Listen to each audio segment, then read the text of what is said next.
So God said to me in 2019,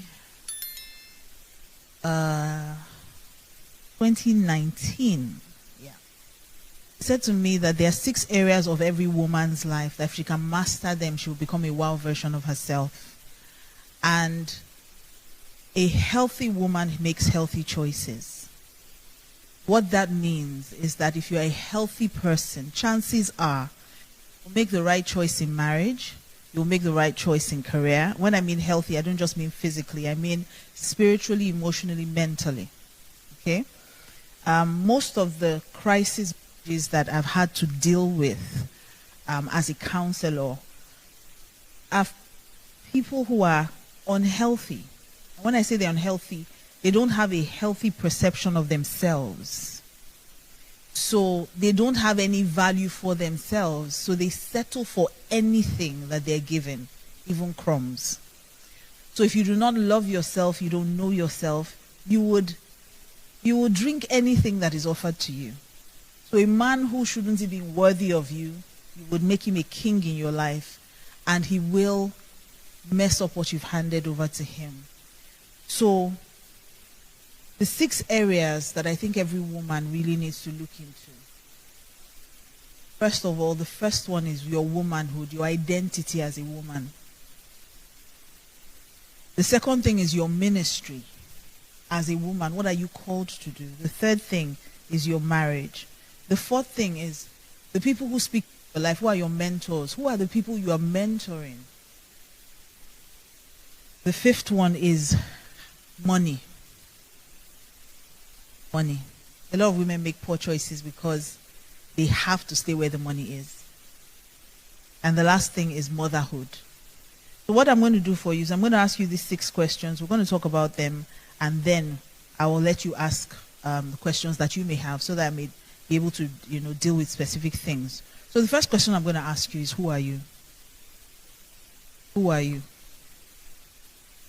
And I need you to take maybe a minute to think about that. Who are you when you are not a Mrs.? If we take the Mrs. out of your name, who are you?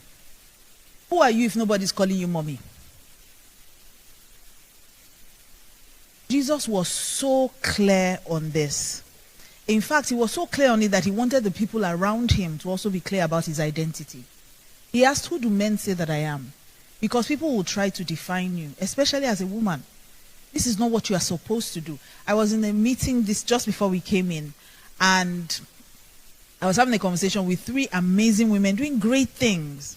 And one of them was saying, I'm not feminist. I'm not interested in fighting to be a man. I love being a woman. I'm very feminine. There's nothing tough about me. I'm very tender. I'm very gentle. And then the other lady said to her, I don't agree that you're not tough. You can't say to me that you're soft. You're tough. It takes being tough to do the things that you do. So don't say that you are all woman. There's something tough like a man. And then I said to her, why do we ascribe being tough to manliness? I think that has been the problem over the years, that we do not want to agree that a woman can be tough. If you've ever been into a labor room and you've pushed a baby out of you, you are tough. And that has nothing to do with being a man. That's a very feminine virtue. Strength. When the Bible talks about the Kail woman, that's the virtuous woman. That word is actually a military term.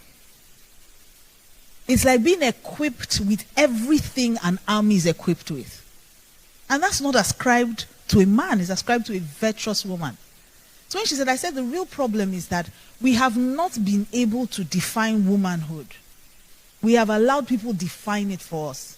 So I'm asking you tonight, who are you? You have to understand your personality. This will drive a lot of the things that you will do in your life. It will drive the relationships you allow in your life. It will drive the kind of person you marry. Interestingly, opposites attract. So if you don't understand the kind of person you are, and you don't understand the concept of what marriage is supposed to do for you, you will marry someone who is perfect for you and complain them out of your lives. So for instance, I'll give you an example, my husband and I. My husband is very extroverted, very. And I'm completely, in fact, when I do psychoanalysis tests, all those tests that tell you your personality, I always come up 100% introverted. 100%. Not 99, not 98. 100%. Which means that I would rather be curled up in my bed right now under a duvet than be with human beings.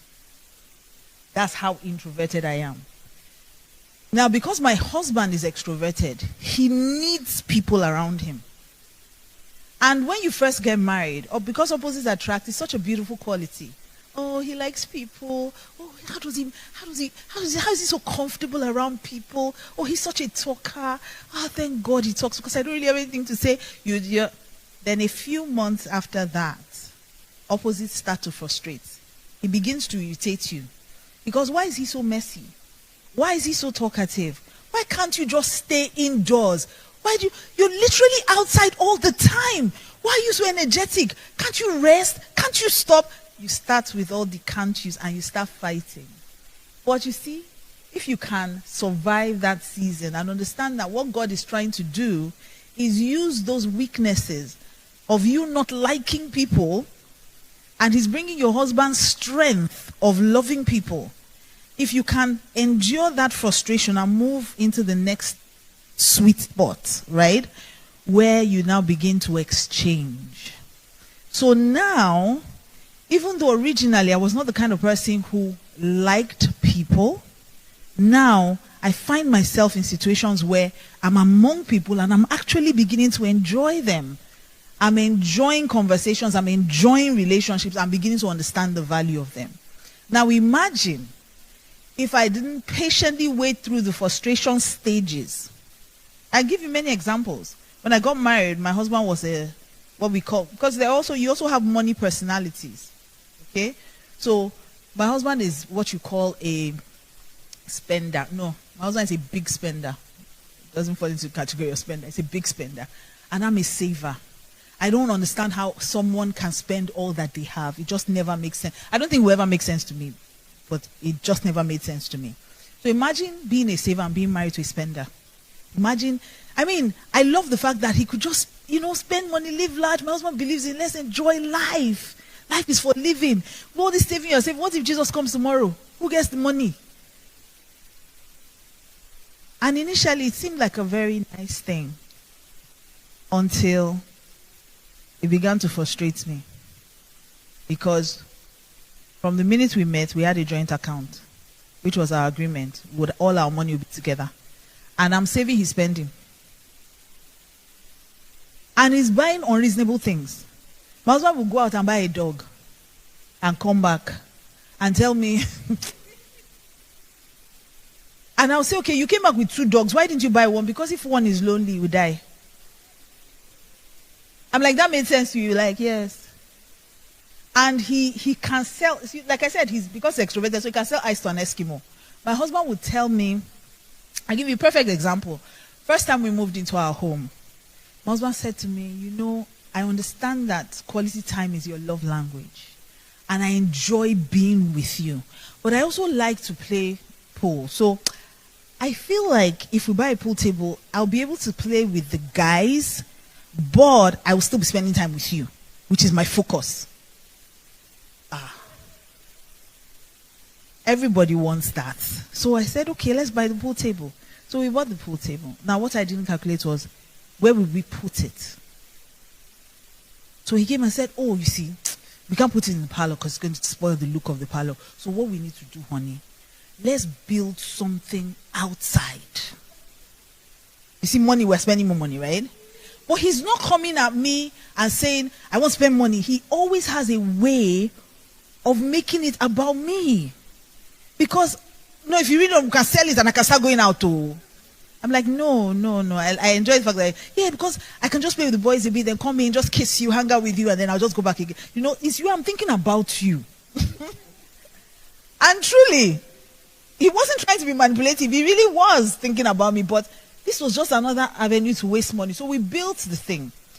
Now, unfortunately, you are not God. In Nigeria, rain can fall from any direction. So they built it in a way that rain coming this way, it wouldn't hit the pool table. But there are days that God decided rain should come from this way. And so he spoiled the felt of the pool table. And my husband said to me, oh, it's bad. We have to buy another one. That's the kind of spending I'm talking about. I remember he traveled one day and came. No, he even traveled. He went somewhere far and came back with a South African boabo and told me he bought the dog because he got a good deal. A good deal compared to what? What were we negotiating for before? And these were the things that I was so shocked by it, that a human being can just live. And then I would say to him, we have to save for the rainy day. And he would say to me, it's God that brings rain, it's God that brings money. Why are we worried? God will take care of the rain and the money. I see the spenders in the room. They said yes, so. But what I realized also was that I had an unhealthy approach to money as well. I would save so much, I wasn't spending anything. And so the balance, so you see, I could complain and destroy my marriage, or I could balance it out and realize that this person is bringing something into my life that I didn't already have. So that's why I said that understanding yourself is the first step to anything, whether marriage, money, whatever. Understanding yourself. So I ask you again, who are you? And I must say this, marriage does not define you. Christ does. Marriage does not define you. We have taught it so much in the church. We have emphasized so much that even young girls are missing out on the season of singleness, which is such a beautiful season. Half of the girls in church they are single, but they want to get married. So they are not enjoying their single phase. They are focused on getting married. But there's a season where you travel. There's nothing as hard as traveling with children. I should know I did it. You have 3 children under 10 and you're dragging everybody at the airport. There's a season where all my 3 children were under 5. And I was just confused. You strap them. I remember when I saw this backpack that has the leash, thank you. And I was much younger, and I thought to myself, how would anybody buy this? That's the arrogance of youth. How would anybody buy this? How would you leash your children as if I had 3. I had 3. I had 3, I'm telling you. And another reason why I'm asking you who are you is because your design determines your outcome. You must understand yourself. Oh, it's something that you see, the Bible tells us something. And I mean, we preach this a lot, especially in churches where we talk about being born again. Nicodemus went to Jesus. The day I saw that scripture with light, the light I'm about to show you now, it changed my entire life. Nicodemus went to Jesus and said, Rabbi, nobody can do the things you do except God is with him. And Jesus said to him, it's not about doing. He said, except a man be born again. So the fact that I am born by God is what determines what I do. So it's not what I do that determines that God is with me. So Jesus was saying to him, you have to settle the matter of identity first. That's what now attracts everything else. If you understand that you are the daughter of the Most High God, that you are a queen in your own right, you will not marry anything less than you deserve. The reason why we marry, for lack of a better word, rubbish as women, is because we think that is what we deserve. And it starts with your identity. You do not know who you are, so you do not know what you deserve. You don't know what you're entitled to. So I'll ask you again, who are you? Who are you when there's no Mrs. to your name? Who are you when nobody's calling you mommy? Who are you